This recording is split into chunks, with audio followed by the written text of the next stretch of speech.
S story. कहानी ऐसी जो खौफ को ने अभी तक देखा कि अर्जुन कैसे उसे हवेली के अंदर एक कमरे में दाखिल होता है।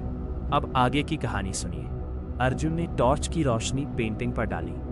तस्वीर में हवेली के मालिक ठाकुर वीरेंद्र सिंह का चित्र था, जिनकी मृत्यु लगभग 50 वर्ष पहले हुई थी। तभी उसे कुछ अजीब दिखा। पेंटिंग की आंखें बाकी हिस्सों की तुलना में नई लग रही थीं। उसने ध्यान से देखा तो पाया कि आंखों के पीछे छोटे छेद बने हुए थे। कोई यहां से बाहर देखता रहा है, अर्जुन बुदबुदाया। उसने पेंटिंग हटाई। उसके पीछे एक गुप्त दरवाजा था।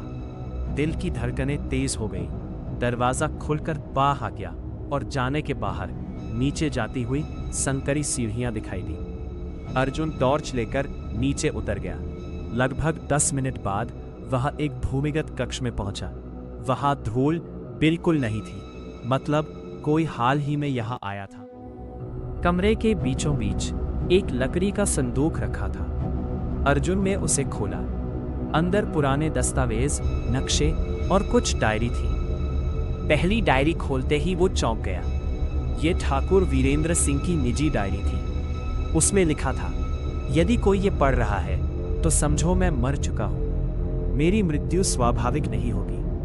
मेरे सबसे भरोसेमंद आदमी रघुनाथ ने मेरे साथ विश्वासघात किया है। अर्जुन तेजी से पन्ने पलटने लगा। डायरी के अनुसार ठाकुर को पता चल गया था कि उनका नौकर रघुनाथ उनके खजाने को हथियाना चाहता है। इसलिए ठाकुर ने खजाने को हवेली के नीचे छिपा दिया और उसकी जानकारी केवल डायरी में लिखी। लेकिन आगे के पन्ने फटे हुए थे। अचानक ऊपर से किसी चीज के गिरने की जोरदार आवाज आई। धड़ाम!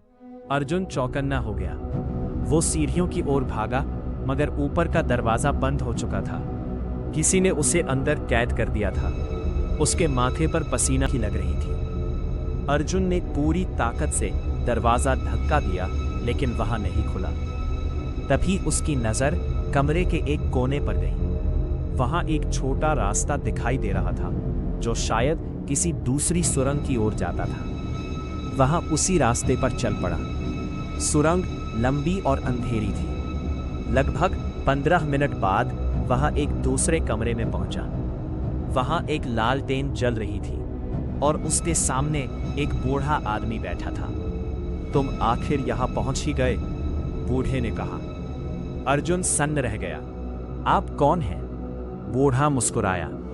मैं रघुनाथ का पोता हूं। अर्जुन ने तुरंत पूछा, तो क्या तुम्हारे दादा ने ठाकुर की हत्या की थी? बूढ़े की आंखें झुक गईं। नहीं, यही सबसे बड़ा रहस्य है। उसने एक पुराना लिफाफा अर्जुन की ओर बढ़ाया। अंदर एक पत्र था। पत्र में ठाकुर ने लिखा था कि उन्होंने अपनी मृत्यु का नाटक खुद रचा था, ताकि लोग खजाने के पीछे न पड़े। वे गुप्त रूप से हवेली छोड़कर कहीं और चले गए थे, लेकिन दुनिया को लगा कि उनकी हत्या हो गई। तो फिर यह सब वर्षों तक चला। बूढ़े ने कहा, क्योंकि लोग खजाने के लिए एक दूसरे को मारने लगे थे। मेरे दादा ने सच छिपाकर कई जानें बचाई। इतने में अर्जुन की नजर एक लोहे के बक्से पर पड़ी। बूढ़े ने कहा, यही वह खजाना है। अर्जुन ने बक्सा खोला। अंदर सोना चांदी नहीं था, बल्कि सैकड़ों दुर्लभ दस्तावेज, प्राचीन नक्शे और ऐतिहासिक पांडुलिपियां थीं, जिनकी कीमत किसी भी खजाने से अधिक थी। तभी अर्जुन को एक और बात याद आई। लेकिन वह रोशनी और वह हंसी? बूढ़ा मुस्कुराया। रोशनी मैं जलाता था ताकि कोई जिज्ञासु व्यक्ति यहां तक पहुंचे। मुझे किसी ऐसे इंसान की तलाश थी जो लालच नहीं, सच की खोज करे। और हंसी? वह भी मेरी थी। थोड़ा रहस्य बनाए रखना जरूरी था।